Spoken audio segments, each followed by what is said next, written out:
Good evening. Thank you for joining us on 7 After 6. I'm Garrett Domblewski. I'm joined tonight by Daria Stacy with the Adirondack Mountain Club. She's the education director for them. Daria, we're going to talk a little bit about winter safety for folks who want to be outdoors this time of year. Where would you get started telling people how they should take care of themselves when they're outside?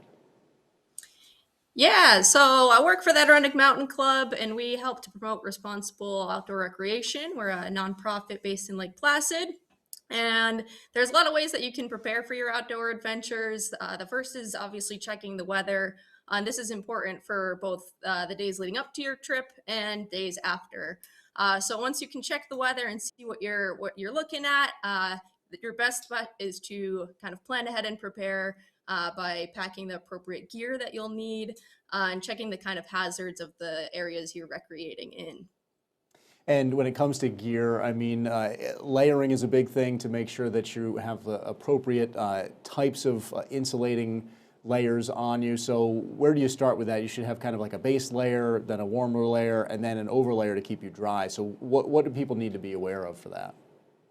Yeah, so layering is definitely an art. It takes a while to figure out what your best layering system is.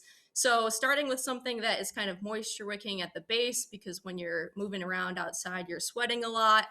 Something insulating like this vest that I'm wearing is great.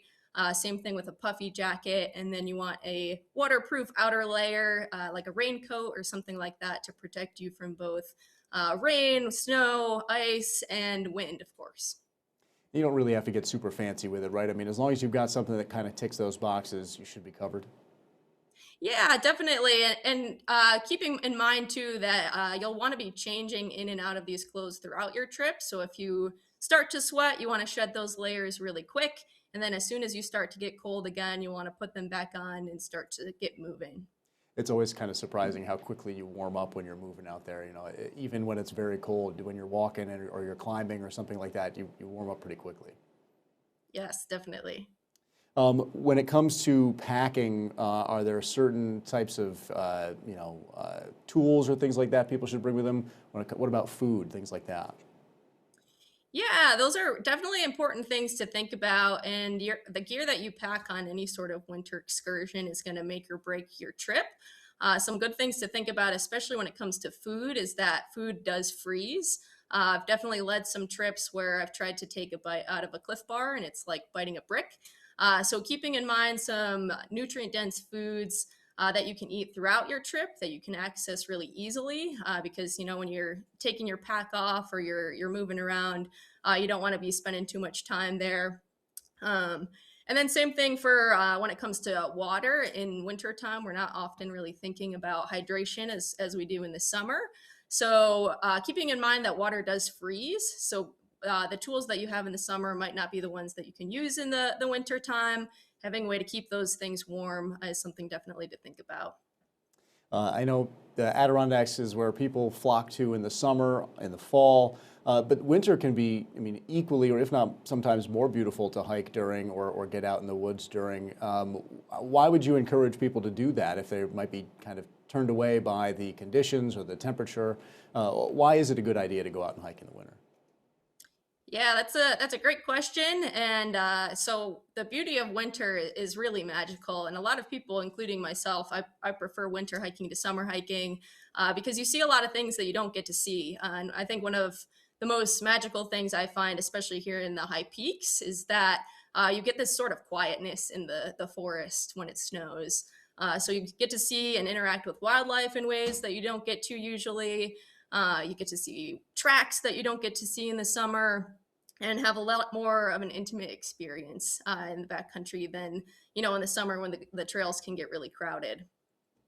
Exactly, and having the trails to yourself sometimes is really a nice bonus. But I guess that would probably also add to some of those safety measures that you should be taking because you're going to run into fewer people, which means that you're going to need to be relying on yourself to get in and out more safely. Yeah, definitely. And so that's another good point to add is if you are kind of heading out on any sort of winter adventure, it's great to leave your itinerary with someone who cares about you because they're going to be the person that will notice if you don't come back when you said you were going to. So leaving a nice detailed trip itinerary of when you're leaving, who you're going with, what's in your pack, and when you expect to be back so that they can be looking out for you while you're out there. Is there anything that people should just flat out completely avoid doing in the winter that they would normally do other times of the year? I think the big one is wearing cotton. So cotton kills is kind of the most common phrase you might hear in the winter time. And that's because cotton gets wet. So, you know, your classic cotton t-shirt that you might work out in or you might go hiking in will definitely make you a lot colder in the winter and put you in a kind of tricky situation. I know I oftentimes will see people wearing jeans as well hiking. That's usually a no-no as well, right? Right. Yeah, and that goes for the summer too. Things about winter safety too. You know, you're at more risk for things like frostbite and hypothermia. But hypothermia can happen at any time of the year, so that's something that you want to be thinking about. You know, regulating your temperature and what you are going to be able to do to prevent those kind of situations. Is there anything else you'd like to add on in terms of what people should be keeping in mind if they go out in the winter, or do you think that kind of covers that? Yeah, so I think another thing to think about is, you know, checking the local rules and regulations of your area you're recreating in, especially when it comes to travel in the winter time. I know in the high peaks there are requirements when it comes to what's on your feet. So if there's 8 or more inches of snow, it's required to wear snowshoes or skis. So depending on kind of where you are, snowshoes can be really helpful, even just for kind of getting through deep snow, and it's a lovely, much more lovely experience than kind of walking in your bare boots. But those are just some things to think about when you're thinking about your local areas. And as for the Adirondack Mountain Club itself, for folks who might not be familiar with it, can you tell us a little bit about what it does, the history of it, and why it kind of exists? Yeah, definitely. So we've been around for about 100 years, and we are a nonprofit. So we're member based, and our members really help us run all the great programs that we do. We're not your kind of usual nonprofit because we do so many different things from trail work. We've got 2 hospitality lodges. We've got an info center at the busiest trailhead in New York State. And then, of course, we do education programs, which is the department that I oversee, which is guided trips, some high peaks. We do some low peaks, and then a handful of other workshops like beginner snowshoeing, winter survival, things like that.